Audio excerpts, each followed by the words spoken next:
বন্ধুরা দেখো, প্রচুর পরিমাণে এবার আমের মুকুল আসছে, প্রচুর মূল বন্ধুরা হচ্ছে আমাদের বাড়ির পিছন সাইডের গাছ। বন্ধুরা দেখো, প্রত্যেকটা গাছে মুকুল আসছে।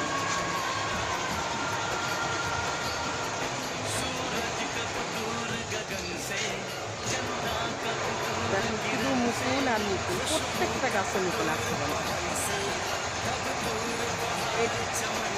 সবই ভালো ভালো আম বন্ধুরা, আপনাদের আম খাওয়ার দাঁত থাকলো। এই দেখো প্রত্যেকটা গাছে মুকুল। দেখো আমাদের গাছের বড়ই, কত বড় বড় বড়ই বন্ধুরা, বিশাল বড় বড়। আর বড়ইগুলো খুব স্বাদ খেতে, মিষ্টি। শুধু মুকুল